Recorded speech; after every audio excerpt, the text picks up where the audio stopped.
Halo, shalom Bapak Ibu semua rekan-rekan dimanapun berada. Ketemu lagi sama kami hari ini di program setiap hari Rabu. Ini adalah minggu keempat, kita akan membahas tentang hal-hal bagaimana kita bisa memenangkan dalam setiap kehidupan kita. Kalau minggu lalu, kita belajar tentang bagaimana kita bisa mengatasi segala permasalahan kita. Bagaimana kita bisa menang di atas segala permasalahan apa yang ada yang di hadapan kita.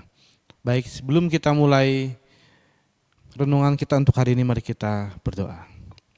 Bapa, kami mengucap syukur ya Tuhan untuk kehadirat-Mu yang kudus. Kami berterima kasih sampai dan hari ini kami selalu senantiasa disertai oleh-Mu selama-lamanya Bapa. Sebentar lagi akan mendengarkan firman-Mu ya Tuhan. Berbicaralah untuk kami dan ajarlah kami Tuhan, agar kami bisa menjadi orang yang lebih bijak, menjadi orang yang selalu berkenan di hadapan-Mu yang kudus ya Tuhan. Terima kasih Bapa, haleluya, amin. Baik, teman-teman, mari kita buka firman kita untuk renungan kita pada hari ini. Firman kita hari ini ambil dari Ibrani 10:35 dan 36. Sebab itu janganlah kamu melepaskan kepercayaanmu, karena besar upah yang menantinya. Sebab kamu memerlukan ketekunan, supaya sesudah kamu melakukan kehendak Allah, kamu memperoleh apa yang dijanjikan itu. Nah, rekan-rekan semua, banyak tokoh Alkitab yang bisa kita lihat, banyak sekali beberapa nama yang bisa kita baca di dalam Alkitab kita. Merupakan berbagai macam contoh dari latar belakang yang berbeda. Tapi kenapa mereka bisa tekun? Karena kita tahu di dalam Alkitab kita, ketekunan akan membuahkan sesuatu yang baik. Mau itu dalam kehidupan rohani, mau itu juga termasuk dalam kehidupan duniawi. Setiap orang bertekun pasti akan membuahkan hasil yang pasti baik. Begitu. Kita bisa lihat dari contoh. Misal dari seorang Abraham punya iman yang sangat setia sampai harus mengorbankan anaknya, tetap ikut sesuai dengan perintah Tuhan. Mungkin juga ada yang bernama Yusuf.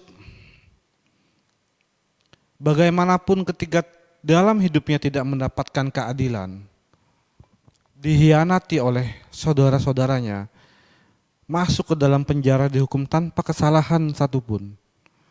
Itu adalah cara Tuhan untuk mengajar Yusuf di dalam penjara. Kemudian Tuhan pakai untuk orang yang hebat. Menjadi seorang Perdana Menteri yang didapatkan selama di dalam pesakitannya. Ada juga Ayub, kesetiaannya di dalam kehancuran, ditinggal oleh istri dan anak-anaknya, meninggal dunia, bahkan dia juga mengalami sakit penyakit, harta benda kekayaan semuanya habis. Tetap Ayub tidak pernah menyalahkan Tuhan. Ayub tetap bermohon dan berharap sama Tuhan.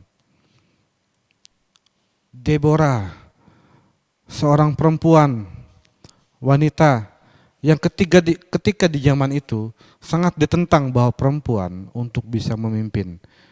Tapi lihat, karena ketaatannya, karena kesetiaannya dia dipakai Tuhan untuk hakim yang adil, yang bijaksana, punya kekuatan untuk bangsa Israel. Seorang perempuan yang pada zaman itu sangat ditentang untuk menjadi salah satu petinggi-petinggi.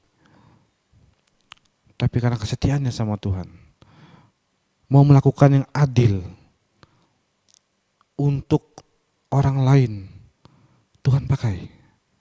Bahkan dia tidak pernah ragu, tidak pernah takut mempertaruhkan nyawanya sekalipun dalam ancaman-ancaman.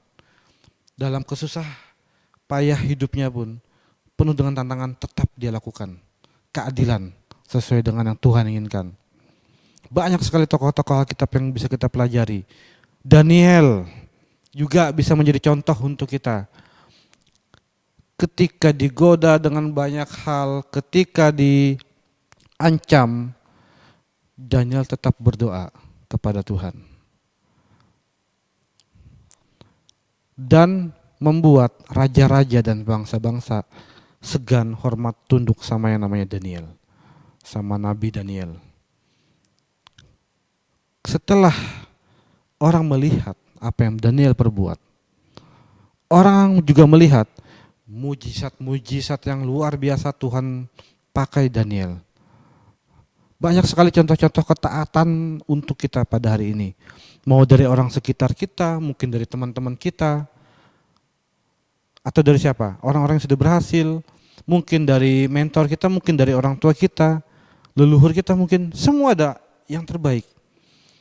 Tidak mungkin tidak ada yang terbaik dari satupun. Kita bisa ambil, kita bisa kutip, kita bisa ambil apa yang baik untuk kita. Apa yang baik memang menurut Alkitab itu benar, apa yang harus dilakukan.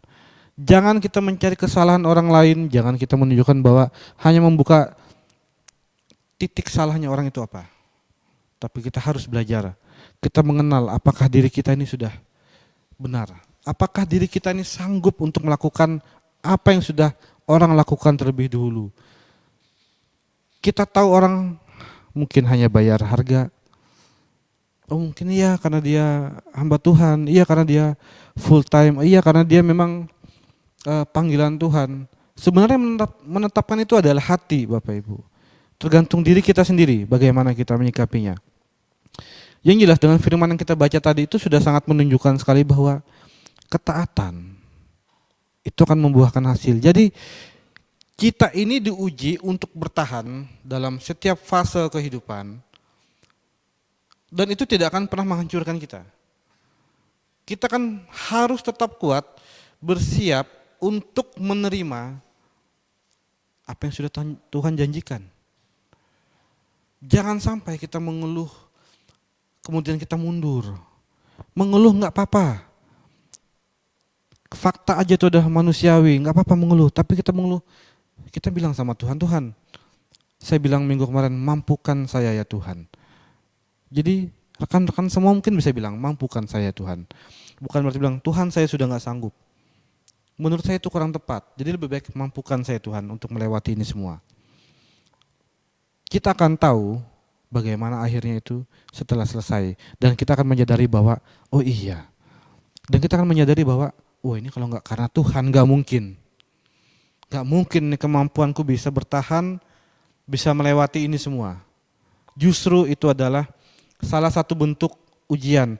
Di situ adalah letaknya bagaimana kita itu tetap yakin, tetap percaya sama Tuhan, tetap meletakkan kepercayaan apapun yang ada dari dasar dalam diri kita ini, kita percaya sama Tuhan. Ayub, hancur lebur habis semua hartanya lu, habis semua.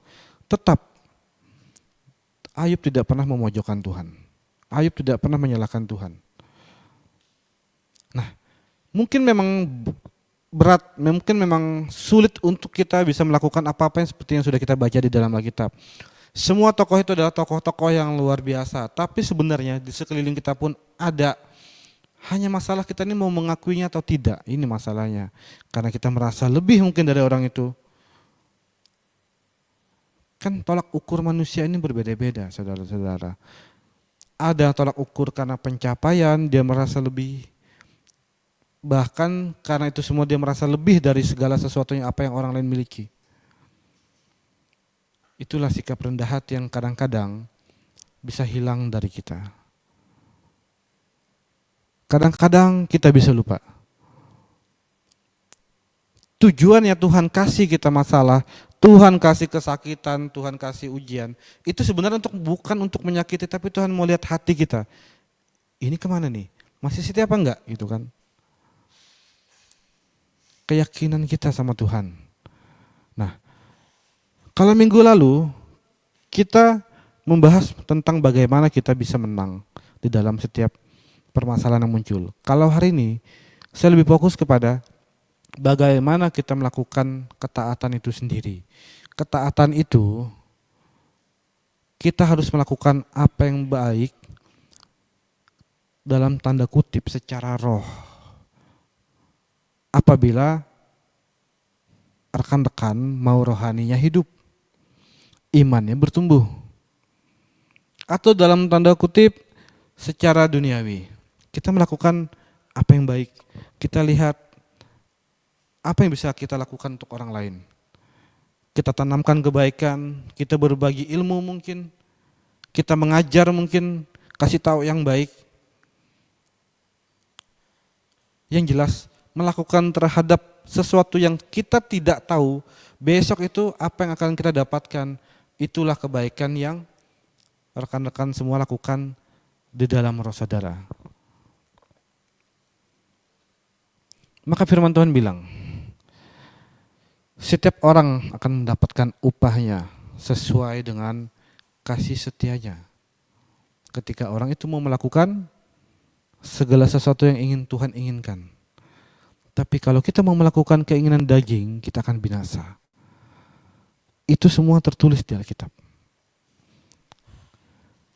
Mudah sih ngomong begitu. Terus kamu sendiri gimana? Terus Bapak sendiri gimana kira-kira? Nggak ada manusia satupun yang sempurna. Makanya saya bilang minggu kemarin, kalau minggu kemarin atau hari ini saya ada di sini, mungkin di waktu ke depan rekan-rekan semua akan jauh lebih hebat. Akan mendapat bagiannya untuk bisa bersaksi, bisa mengajar sesuai dengan apa yang sudah Tuhan tanamkan di dalam hati Bapak Ibu semua. Masalahnya apakah kita mau membuat suatu ruang khusus untuk punya hubungan intim, untuk membangun hubungan intim sama Tuhan. Itu yang lebih perlu. Memang gak pernah stabil, saudara-saudara. Beberapa waktu terakhir juga kita pasti mengalami yang namanya kejenuhan. Akan mengalami yang rasanya itu, Tuhan, jenuh Tuhan. Mau dalam pekerjaan mungkin, dalam pelayananmu mungkin, dalam sekulermu mungkin. Tuhan, aku harus ngapain lagi nih Tuhan? Tetap jawaban adalah kembali ketika pada masa itu pernah datang kepada kita. Ingat baik-baik, di mana kita waktu itu, kemana kita mengarahkan hati kita. Jangan menunggu sudah habis, hancur, baru ingat sama Tuhan. Ketika kita sudah tahu gejalanya bakalan nggak jelas nih menurut kita nih, khawatir, kan harusnya lebih mudah, sudah ada alarm. Tek, sepertinya udah mulai jenuh nih. Jangan-jangan ntar gimana nih. Jadi sebelum itu terjadi, kita sudah tahu alarm kita harusnya. Kita harus tetap sabar, menunggu, kita tetap bekerja. Kalau saya sekuler, saya tetap bekerja.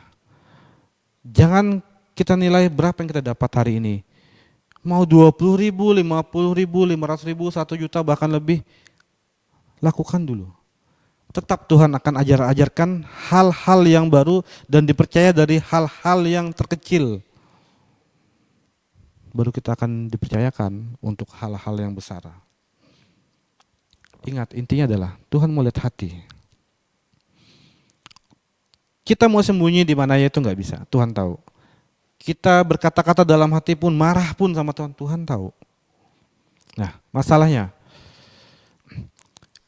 ketaatan ini bukan hal yang mudah. Ketaatan itu hanya bisa dilakukan ketika kita mau ikut Kristus. Kenapa? Kalau secara daging nggak mungkin kita bisa taat. Tapi kalau kita mau yakin menyerahkan diri sama Tuhan sepenuhnya, saya yakin saudara bisa menjalani apapun yang Tuhan inginkan. Itulah bentuk ketaatan yang dimaksud. Makanya ketaatan itu tidak ada bentuknya dalam teori. Ketaatan itu hanya ada dalam perbuatan. Jadi kalau kita tidak berbuat satu kebaikan, itu bukan ketaatan. Itu cuma omong kosong. Saya misalnya, saya menyampaikan firman Tuhan. Tapi saya tidak menghargai firman Tuhan itu sendiri.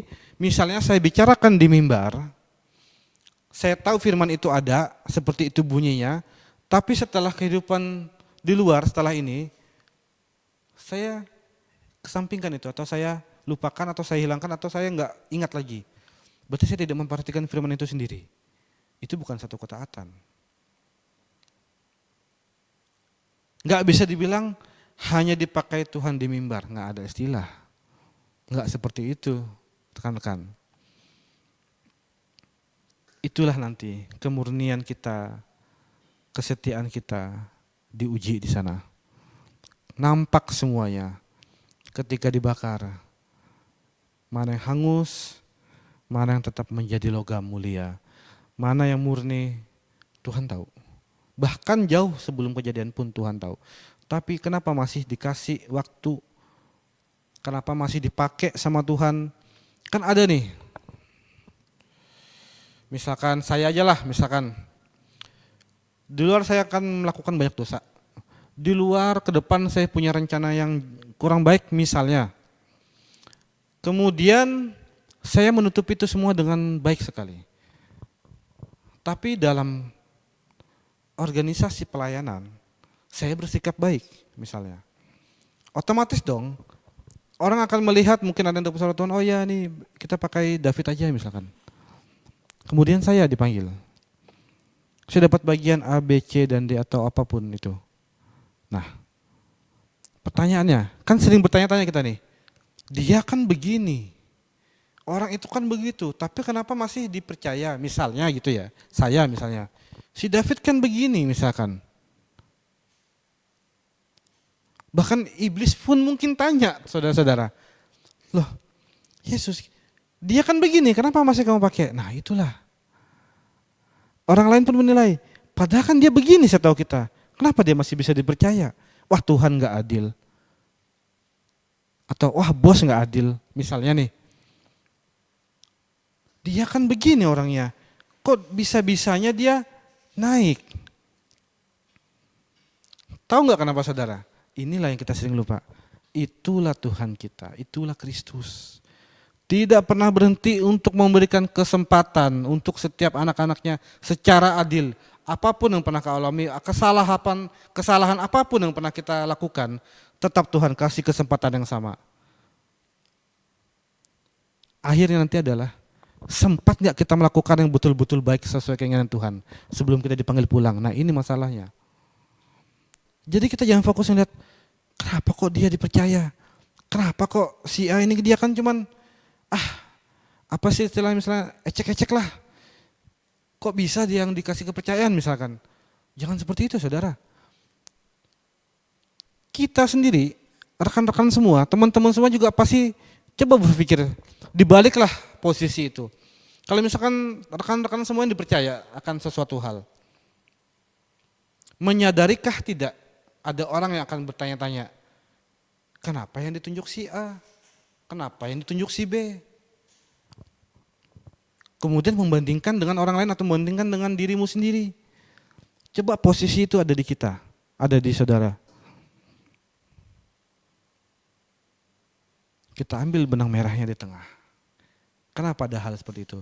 Itulah kesempatan yang tidak pernah ada habisnya. Tuhan tetap mau kita ini untuk berbuat baik. Tuhan akan pakai. Bahkan orang-orang yang semakin tidak mungkin pun Tuhan pakai. Untuk Tuhan menunjukkan betapa besar kuasanya apapun segalanya atas orang itu. Karena Tuhan punya daulat atas hidup kita Bapak Ibu. Nah, jadi kalau kita mau bicara masalah ketaatan, nggak bisa kita nilai apa yang ditampilkan orang itu. Yang tahu ketaatan adalah dirimu sendiri dan Tuhanmu. Apakah hatimu ini benar? Apakah hanya untuk bertopeng-topeng aja di depan orang? Misalnya. Apakah hanya supaya terkesan berwibawa? Atau ingin melakukan sesuatu tapi diketahui oleh orang lain harus supaya orang tahu nih kita punya kemampuan untuk melakukan sesuatu. Misalnya. Atau apa? Apapun itu nggak masalah sebenarnya. Yang penting hati kita, hati saudara sama Tuhan. Atau sama orang lain, ini apa gitu loh. Hati ini bentuknya apa. Kan bisa jadi niat, aku mau melakukan ini. Mungkin dia ngomong ke orang, tapi kan yang tahu hatinya kan Tuhan. Orang ini maksudnya ngomong ini pengen pamerkah? Atau memang benar memang melakukannya tapi tidak pamer? Atau apa yang tahu kan cuman saudara sama Tuhannya. Nah,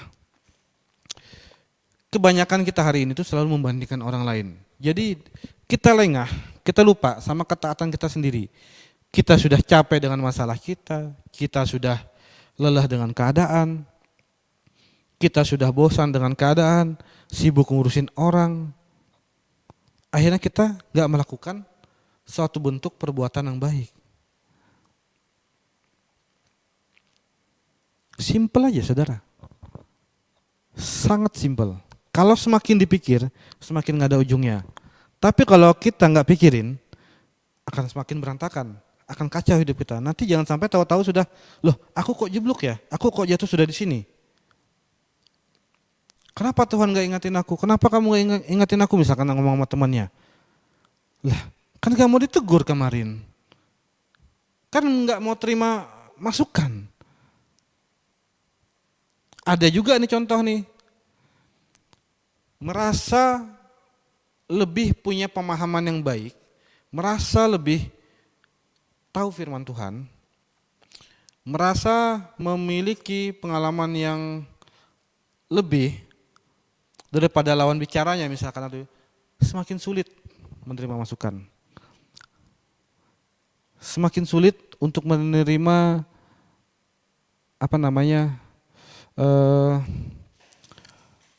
apa istilahnya itu namanya, semakin sulit untuk menerima teguran. Menerima masukan aja nggak bisa, apalagi teguran. Wah hari ini udah nyaman, udah enak, nggak perlu diajarin. Ada juga nih ngomong, saya mau tanya apa sih pencapaian orang itu katanya? Apa pencapaiannya sampai hari ini? Kalau orang itu bisa sesombong itu, masalahnya. Nah ini, banyak sekali orang yang seperti itu saudara. Kalau kita diperhadapkan seperti hal seperti itu, loh ini kenapa ya? Kan kita jadi nanya nih. Apalagi kalau dikatain sombong, oke lah. Tapi konteksnya apa dulu nih gitu kan. Nah, itu yang paling sering ketika orang sudah dipakai Tuhan, dia merasa sangat layak dan sangat jauh lebih baik. Itulah masalahnya untuk manusia yang ada di bumi saat ini. Itulah terkadang yang membuat orang itu bisa, mungkin ada yang kepahitan, mungkin ada yang kesal, loh kok gini sih, loh kok gitu sih. Padahal kalau dikembalikan jangan permasalahkan hal itu biarlah jadi urusannya. Fokus pada masing-masing pribadi. Kalau dipertanyakan kembali, misalkan nih Tuhan tanya atau malaikat tanya nih, kenapa kamu mempermasalahkan hal itu? Sementara apa yang sudah kamu lakukan misalnya. Kan konyol jadinya. Kenapa kita mempermasalahkan yang bukan menjadi masalah kita? Kenapa kita harus mempermasalahkan yang bukan menjadi bagian kita? Nah ini Bapak Ibu. Saya itu berapa hari ini ketemu dengan beberapa orang lah gitu kan. Istilahnya itu mereka tuh nggak peduli sama yang namanya itu orang tuh mau ngapain aja. Yang penting orang tuh mau melakukan apa yang saya inginkan. Dah gitu aja. Cuma saya ngelihat bahwa orang ini sebenarnya profesional gitu kan. Orang ini baik. Orang ini fair aja melakukan apa yang dia omongkan gitu kan. Tapi sisi gelap orang ini kan nggak mungkin kita bicarakan. Nah, ketika kita diperhadapkan dengan hal seperti itu, apakah kita memanfaatkan keadaan itu untuk melakukan segala sesuatu yang baik menurut kita? Inilah masalahnya. Menjadi pembanding antara kita dan orang akhirnya. Maka jangan sampai ketika kita mau melakukan ketaatan ini kita lihat siapa dulu nih yang mau kita beri kebaikan. Siapa dulu nih latar belakangnya. Dulunya dia baik apa jahat nih, kita lihat gitu kan. Gak usah. Tuhan ajarkan berilah. Tanpa melihat kesalahan orang itu. Lakukanlah nggak ada ruginya kok. Malah dapat upah. Jadi jangan sibuk dengan hal-hal yang bukan menjadi bagian kita Bapak Ibu. Nah itu. Jadi firman Tuhan kita hari ini memang pendek. Tapi kalau kita mau telusuri, kita mau ambil, maknanya itu sangat dalam. Yang namanya ketaatan itu nggak bisa kita hanya lakukan dengan kata-kata.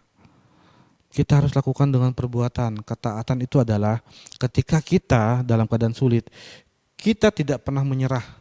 Kita harus tetap bertahan sampai dengan nanti kita akan menerima apa yang sudah Tuhan janjikan. Nah, ini kita harus lebih menunggu hal itu terjadi.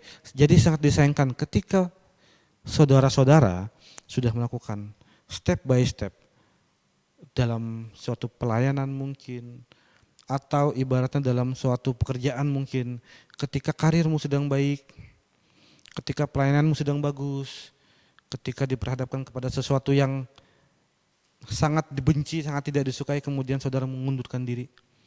Nah ini sayang sekali. Alkitab bilang, bertahanlah, jangan mengundurkan diri. Karena Tuhan bilang, barang siapa yang mengundurkan diri,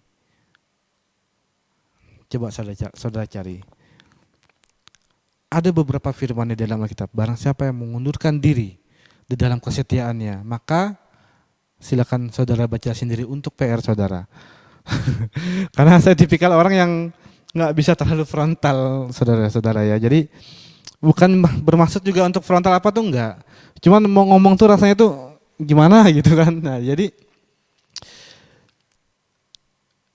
memang sulit kalau kita bicara untuk masalah hal-hal yang kira-kira bisa menyangkut ranah pribadi mungkin atau apapun. Jadi lebih enak itu kita tuh ambil sisi baik yang tidak merugikan kita, tidak merugikan orang lain. Ibarat kata nggak ada untung pun nggak apa-apa gitu loh. Nggak ada ruginya, yang penting nggak lakukan kesalahan. Tidak melakukan kesalahan itu juga sudah melakukan sesuatu yang baik. Sudah mau menjaga diri gitu loh. Setiap orang yang dipakai Tuhan, siapapun mungkin pernah berdiri di mimbar manapun, mungkin dalam komsel, mungkin untuk memberi kesaksian sekalipun, mau nggak mau orang itu kan taat belajar, baca Alkitab, lihat apa yang mau disampaikan. Itu merupakan pagar diri saudara. Itu merupakan sesuatu yang mau nggak mau akhirnya orang itu pasti paham. Karena kalau dia nggak paham nggak mungkin dia bisa sampaikan, kan gitu. Minimal dari kesaksian hidupnya mungkin, atau dari masa lalunya mungkin, atau dari cerita orang lain yang dia tahu, yang dia bisa rubah itu dengan kata yang halus, yang mudah dimengerti mungkin. Tapi kan dasarnya tetap firman Alkitab. Nah ini saudara, harus kita perhatikan bagaimanapun juga, apapun juga. Mau bagaimanapun juga firman Tuhan semuanya itu selalu memberikan kesempatan untuk kita. Kesempatan yang sama, nggak pernah ada habisnya kesempatan itu. Tuhan juga akan janji, akan mendapatkan upah setiap orang yang mau melakukan apa yang menjadi keinginan Tuhan. Tuhan nggak pernah kasih batasan. Umur sekian kamu akan mati, umur sekian akan bertobat. Nggak ada yang tahu, hanya Tuhan yang tahu. Sampai Tuhan bilang tugasmu sudah selesai, pulang. Kalau kita bilang, kalau itu santai-santai aja biar umur panjang, belum tentu masalahnya. Nggak bisa dihitung. Tanpa sakit penyakit pun tiba-tiba ada sesuatu terjadi. Yang sakit sudah parah pun, yang rasanya sudah nggak ada harapan pun, tiba-tiba hari ini masih bernapas, masih bisa jalan kaki. Orang terdekat saya sendiri contohnya, udah doa pelepasan nih. Udah berapa orang nih doa pelepasan nih. Sehat malahan jadinya, sembuh. Jadi kalau kita bilang itu ya apa ya? Ya itulah rahasia ilahi. Jangan kita menyibukkan diri dengan sesuatu yang konyol. Kita bisa melakukan kebaikan aja, kita nggak tahu bakal menerima apa di depan, itu sudah sangat baik. Itulah yang harus melakukan kebaikan di dalam roh. Ada di dalam firman Tuhan, mungkin teman-teman, rekan-rekan bisa cari sendiri.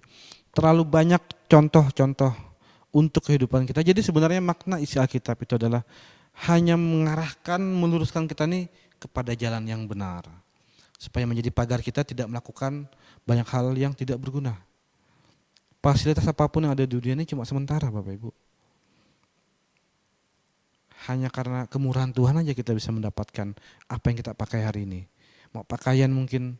Jadi jangan dibilang bahwa pencapaian dalam sebuah ketaatan itu adalah sebuah jabatan atau harta bendamu, kendaraan roda 2, roda 4, atau tempat tinggal, rumah atau apartemen atau apapun. Bukan itu pencapaiannya.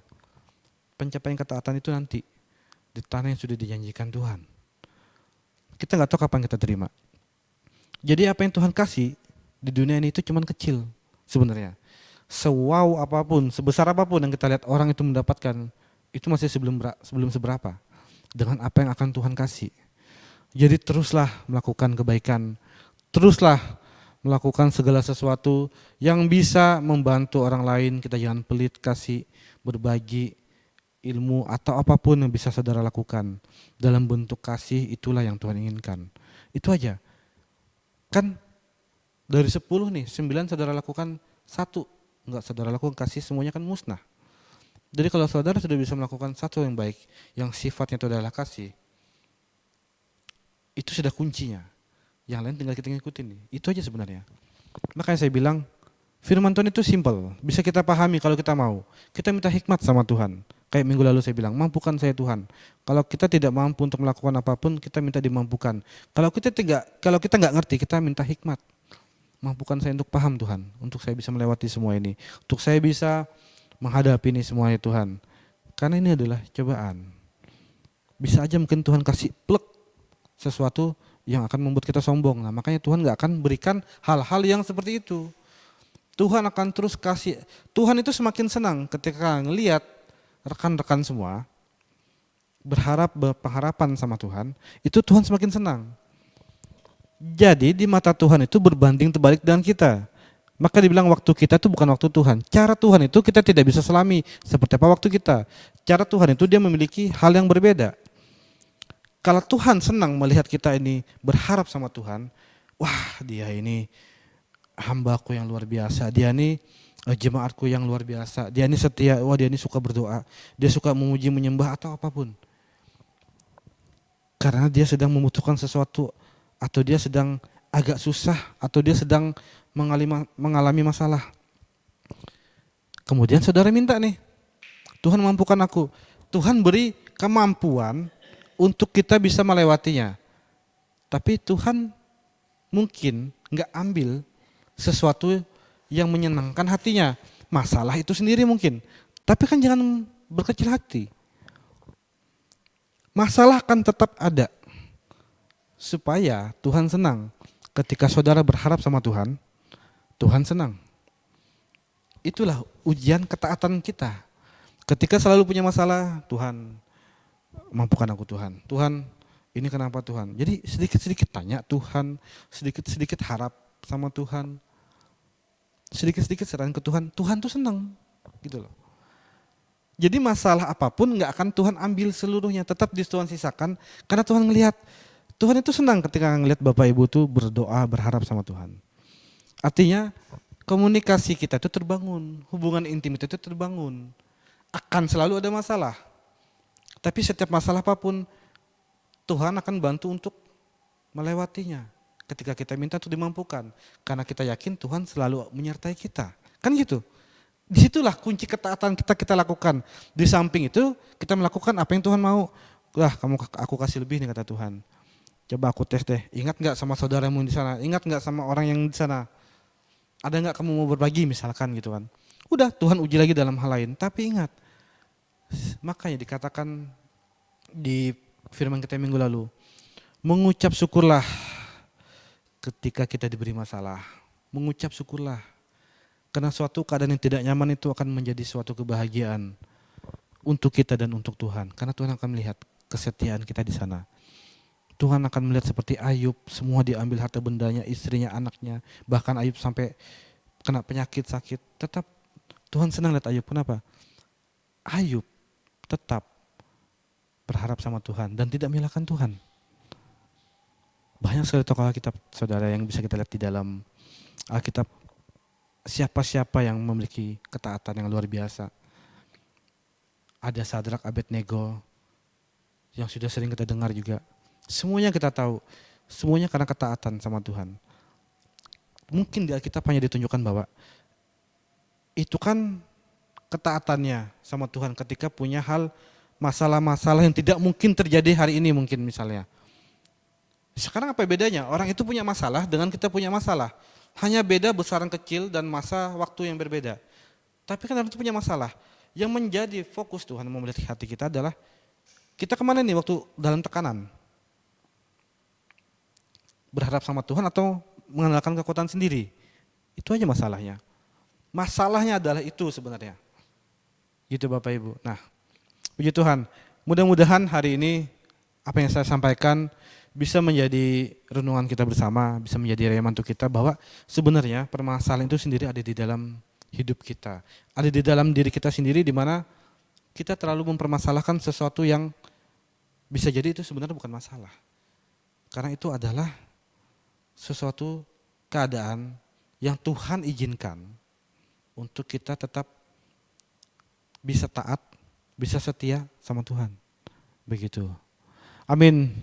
Puji Tuhan, apa yang sudah kita sampaikan pada hari ini, saya percaya bisa membawa kita ke dalam banyak hal yang menjadi lebih baik lagi.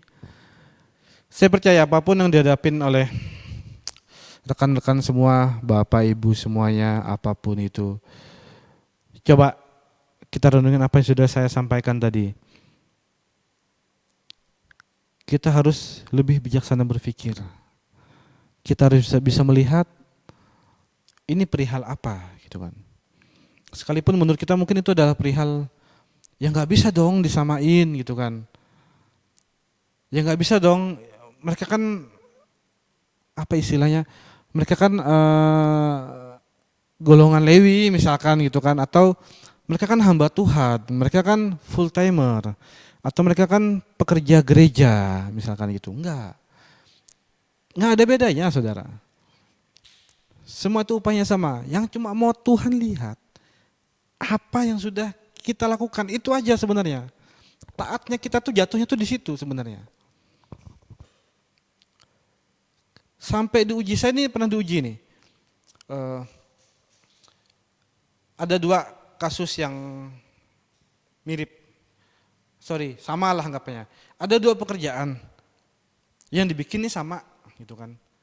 Tapi yang satu ini punya profit sekian, yang ini profitnya sangat tipis. Mungkin nggak kira-kira kalau saya bikin yang harganya lebih murah, kan profit lebih tipis. Barang sama nih harga beda. Karena keinginan awalnya atau dipaksa, oke lah kita bantu. Mungkin nggak kira-kira saya turunkan kualitas ini? Mungkin, bisa aja. Bisa aja Bapak Ibu.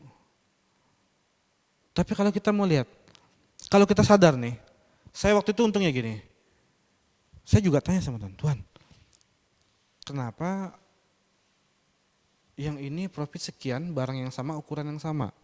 Yang satunya ini harga lebih rendah tapi barang sama, spesifikasi yang sama, pokoknya semua sama lah. Kenapa profit saya lebih kecil Tuhan? Kalau saya nggak deal, jangan-jangan kabur, saya khawatir kan. Misalkan, terus saya kasih harga lebih murah dari yang sebelumnya, mau orangnya. Kira-kira mungkin nggak saya kurangin kualitasnya? Mungkin aja, tapi itulah ujiannya, Tuhan mau lihat. Ayo, kamu mau mainin nggak bahannya? Kamu pakai bahan bekas kah? Atau memang baru kah? Atau tambal sulam nih? Kan dalamnya nggak kelihatan misalkan gitu kan. Kan kita diuji Bapak Ibu. Nah, saya ingat firman Tuhan. Jadi gini, saya langsung rasa nih kan, kok langsung ngeh gitu kan. Kok langsung ngeh, langsung ingat jadi sama Tuhan harus minta gitu kan. Terus saya ingat, kalau kurang minta. Jangan kayak apa istilahnya, kayak mengurangi kualitas supaya untung lebih besar, atau pakai bahan bekas atau tambal sulam. Saya cuma ingat firman Tuhan, kalau kurang minta. Kalau minta pasti saya beri. Mungkin tidak di sini, jelas tidak di sini karena ini sudah deal kan. Nah, nggak sadar nih, beberapa hari kemudian muncul lagi satu. Saya pesan, dia minta dalam bentuk lain. Tapi profitnya lebih daripada profit yang pertama. Nah, itulah cara Tuhan mengembalikan profit yang di sini yang seharusnya dapat sekian, tapi saya dapatkan di sini. Dan ini malah prosesnya lebih mudah, malah di luar dugaan, tiba-tiba sat jadi gitu kan. Terus saya mikir, ini gimana ceritanya nih lah, saya pikir gitu kan. Kemudian setelah saya pikir, saya ambil sisi baiknya, saya berpikir gini, oke, ada kemungkinan begini, ketika saya mau melakukan ini yang baik, orang ini sangat ingin sekali, tapi punya keterbatasan untuk memilikinya, saya ikhlas untuk memberikan harga jauh di bawah.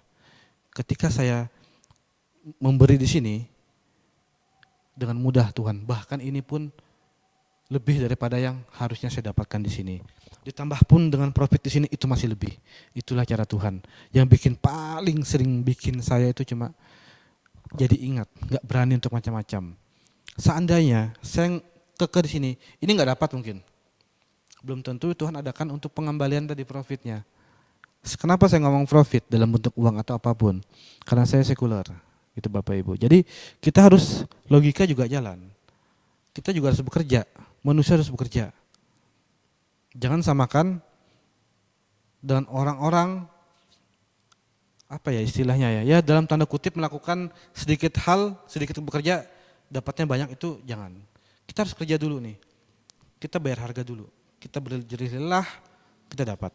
Tapi kita harus perhatikan orang mana yang harus kita bantu, mana yang harus kita beri yang terbaik. Ini yang paling sering saya dapatin. Dan itu sudah sangat sering Bapak Ibu. Ketika saya melakukan hal itu saya yakin. Jadi hari ini pun misalkan fit misalkan. Atau Mas, saya mau bikin ini tapi kasih harga yang bagus lah. Umpama nih misalkan. Berapa dulu harganya, saya bilang kan. Maunya berapa, anggarannya berapa sekian. Saya hitung, udahlah nggak apa-apa lah, kecil gitu kan. Tahu saudara, saya bukan muji Tuhan. Saya langsung yakin. Oke, saya kasih. Wah, berarti ntar bakal ada lagi nih diganti sama Tuhan. Dan itu selalu terjadi. Itu selalu terjadi. Makanya sampai hari ini saya mau dapat profit berapapun, saya mau dapat keuntungan bagaimanapun, saya tahu besok akan ada sesuatu yang Tuhan sudah sediakan. Ini yang sulit saya jelaskan. Ini yang paling sulit saya sampaikan. Ini yang paling gak bisa saya kadang berpikir. Kalau saya mau bersaksi ini gimana caranya ya Tuhan? Saya ingin sekali ceritakan ini, tapi memang mustahil. Memang kalau dipikir secara nalar manusia tuh nggak ada jalannya, saudara-saudara. Tapi tiba-tiba, loh, ini gimana cara nyampeinnya lah, biar bisa apa ya? Biar bisa orang tuh tahu gitu loh. Pekerja saya tahu, dia bilang Mas, kok bisa Mas? Barang sama, spek sama, ukuran sama, habisnya modal sama, di sini harga sekian, di sini harga yang bagus, di sini kita kasih murah, kok di sini tiba-tiba bisa berlipat-lipat Mas? Kok bisa? Ya, waktu itu saya juga bilang, saya juga nggak tahu saya bilang. Tapi saya tahu dalam hati, inilah kalau Tuhan sudah mau beracara, kalau Tuhan sudah sediakan, kalau sudah Tuhan sudah mau kasih, berkat kita itu tidak pernah tertukar Bapak Ibu. Rezeki kita itu tidak pernah tertukar. Tuhan cuma nguji ternyata. Anggap aja begitulah sisi baiknya. Oh ternyata aku diuji Tuhan di sini. Ketika ada orang yang sangat menginginkannya, tapi punya keterbatasan, tapi kita mau, kan nggak rugi juga, masih ada profit kan? Tapi kita mau, Tuhan langsung uji. Oke, kata Tuhan, berhasil, dapat bonus. Di sini bonusnya gitu kan. Saya paling sering kayak gitu, saudara. Paling sering sekali, cuma hal-hal seperti itu yang paling sulit untuk disampaikan.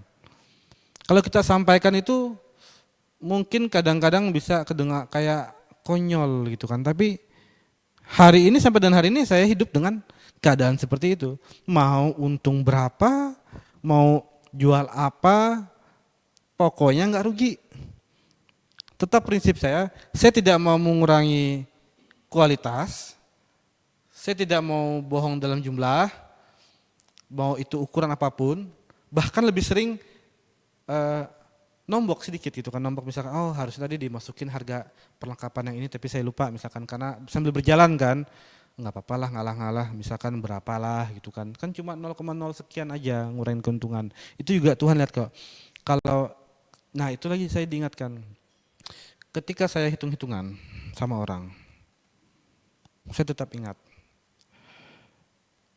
kalau kita mau melakukan, memberi sesuatu, atau kita ini mau memberikan kemudahan untuk orang, apapun lah, ketika kita mengukur, ketika kita menakar bahwa udahlah segini aja, kalau mau enggak gitu kan. Itu juga saya ingat saudara. Tuhan akan pakai ukuran apa yang kita ukur terhadap orang lain. Mau dalam hal apapun ternyata, saya alami sekali itu. Mau dalam kebaikan pun, dalam kepercayaan pun, sama ternyata. Jadi ketika kita ini tidak bisa percaya dengan beberapa orang, kita juga tidak akan dipercaya oleh beberapa orang. Ketika kita memberi dalam tanda kutip itu tidak menakar, memberi tapi tanggung, kita juga akan diberi loss sama Tuhan. Ketika kita itu melakukan sesuai dengan keinginan daging, firman Tuhan bilang kita akan binasa di dalam kedagingan kita. Tapi barang siapa yang memberi dengan hemat, juga akan mendapatkan berkatnya yang hemat. Ringkit-ringkit juga, itu ada di firman Tuhan. Tapi ketika orang itu memberikan dengan cucuran air mata atau dalam bahasa sekarang itu dengan kekurangannya lah memberi. Apa istilahnya itu pas-pasan lah, enggak mungkin lah, mungkin kalau kita bilang janda miskin 2 peser 1 duit mungkin terlalu sulit untuk kita bayangkan gitu kan saat ini. Tapi kalau kita dengan pas-pasan, kita memberi pasti kurang nih buat makan seminggu lagi Tuhan. Ini kan cukup untuk 10 hari. Kalau saya beli saya cuma makan 5 hari misalnya. Tetap inilah ujiannya. Ketika kita beri dan itu justru nggak akan pernah kita kelaparan. Nggak pernah kita kekurangan. Nah, saudara tahu apa yang saya sampaikan tadi? Itu adalah contoh, bukti nyata. Kita tuh sebetulnya siapapun bisa melakukan ketaatan kalau kita mau. Saya nih orang yang paling keras kepala. Istri saya tahu, mentor saya juga tahu, teman-teman juga, satu pelayanan tuh semuanya tahu. Keluarga saya tuh apalagi tahu. Saya ini paling susah dikasih tahu. Paling keras kepala, tapi begitu kena Tuhan dan kita mau merendahkan diri belajar dengan mengetahui ini apa sih maksud firman-Nya. Ini apa sih maksud firman-Nya. Ternyata itu kayak pisau mata dua aja, berbalik ke kita sendiri. Nah itulah ketika kita sudah mengalaminya, makanya saya bilang sulit saya memberikan kesaksian. Gimana cara kata-kata yang paling pas untuk memberikan kesaksian? Karena ini konyol memang. Kayak kita tuh harus percaya kepada yang tidak terlihat. Nah ini memang susah. Tapi itulah iman Kristen. Makanya kedewasaan pengikut Kristus ketika dia sudah bisa melakukan ketaatan. Itulah yang dinyatakan dengan dewasa rohani, bijaksana di dalam rohani, mengerti apa yang Tuhan inginkan, mengerti apa yang menjadi ajaran Tuhan, larangan, dan apapun yang dibenci Tuhan, mereka akan jauhi hal itu. Itulah yang saya bilang. Banyak sekali sebenarnya saudara-saudara, tapi kita belajar perlahan, satu-satu. Saya juga belajar. Saya juga belajar dari banyak teman-teman di sini. Belajar dari kesetiaannya teman-teman full time mungkin, belajar dari kesetiaannya hamba-hamba Tuhan yang lain. Kalau kita mau berpikir sedikit aja tentang Tuhan, sedikit aja kita akan diingatin sama Tuhan. Tiba-tiba kebayang siapa gitu kan. Oh iya ya. Mungkin orang itu nggak sadar, tapi kita dari luar tuh bisa lihat. Oh iya ya, Tuhan bekerja untuk mereka, misalkan gitu kan. Tapi belum tentu loh orang itu. Itu masalah orang itu sendiri sama Tuhan ya. Dia sadar nggak Tuhan bekerja untuk dia. Nah ini, itu tetap jadi masalahnya. Yang jadi fokus saya adalah, oh iya ya, Tuhan bekerja untuk dia. Oh iya ya, Tuhan kasih ujian, cobaan ternyata untuk dia karena melakukan hal ini dan hal itu.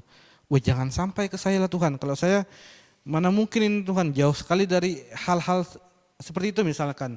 Tapi saya selalu bilang, sejak saya mengerti, Tuhan mampukan saya Tuhan. Jangan sampai menghadapi hal seperti itu, mampukan saya untuk menghadapi apa yang saya harus hadapi sesuai keinginan Tuhan aja. Nah itulah.